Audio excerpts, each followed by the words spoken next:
maintenant le président du conseil d'administration de la Fondation Cap Diamant, M. Jean-Louis Bazin.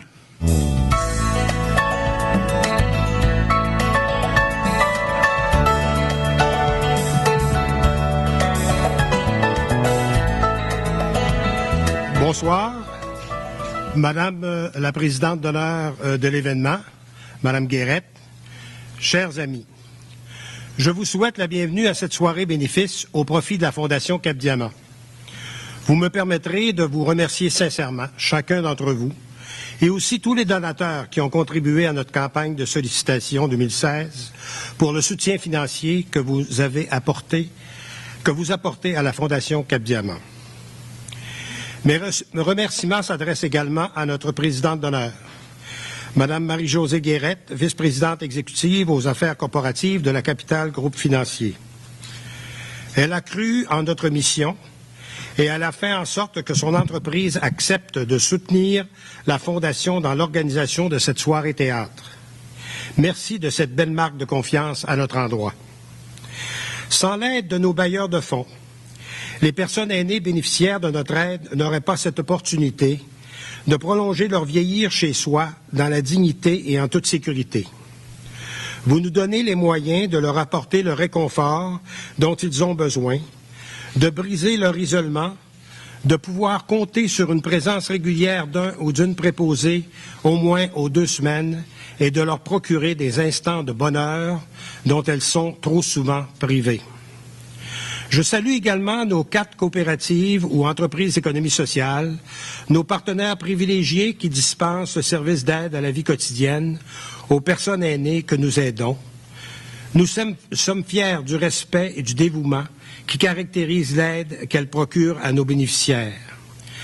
Grâce à nos partenaires, nos personnes aînées démunies et isolées ont accès à des services d'entretien ménager, de préparation de repas et d'entretien de vêtements.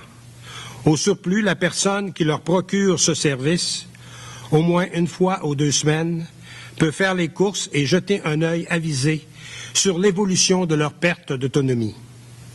Elle peut détecter si la personne aînée développe un problème de dénutrition, si une perte cognitive s'installe peu à peu, si la personne a fait une chute ou encore si elle a été abusée par un proche. En tout temps, ces situations sont portées à la connaissance des autorités compétentes.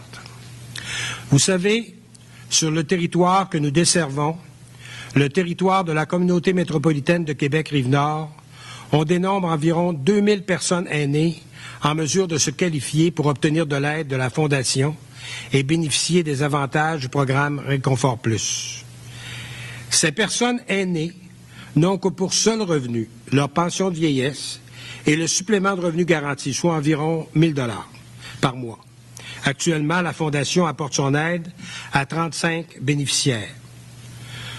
Comme vous pouvez le constater, l'écart entre le nombre de bénéficiaires et le nombre d'aînés dans le besoin pose au cours des prochaines années un défi de taille à la Fondation, celui de desservir davantage de personnes aînées dans le besoin. Pour ce faire, on doit compter non seulement sur un financement récurrent pour continuer à aider nos 35 bénéficiaires tout au long de leur séjour à domicile, mais aussi sur de nouvelles sources de financement. Maintenant que vous nous avez adoptés, vous avez toutes les raisons de ne pas nous oublier, de demeurer fidèles à la Fondation et donc de continuer à lui apporter votre appui financier. Je me permets même de vous remercier à l'avance de votre loyauté envers la Fondation, mais aussi pour la considération que vous avez à l'égard des personnes aînées dans le besoin, à qui nous procurons de l'aide pour prolonger leur séjour à domicile.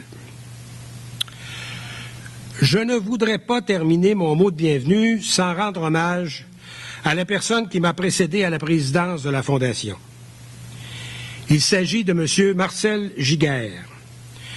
Je vous rappelle que M. Giguère a été l'un des fondateurs de notre organisation en 2005.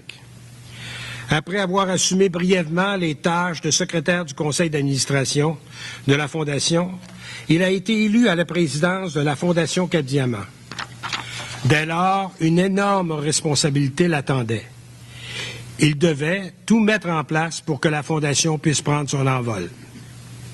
Il assumait à la fois la présidence et la direction générale et veillait au développement de la Fondation tout en s'occupant de l'administration courante et ce, à partir de son domicile. Durant son mandat, il a tissé des liens avec des bailleurs de fonds, signé des protocoles d'entente avec nos partenaires, les coopératives ou entreprises d'économie sociale, et mis en place des programmes de transfert de fonds. N'eût été de sa détermination, de son dévouement quasi illimité et de sa foi inébranlable à la cause qui lui tenait à cœur, la Fondation n'aurait pas le visage qu'on lui connaît aujourd'hui.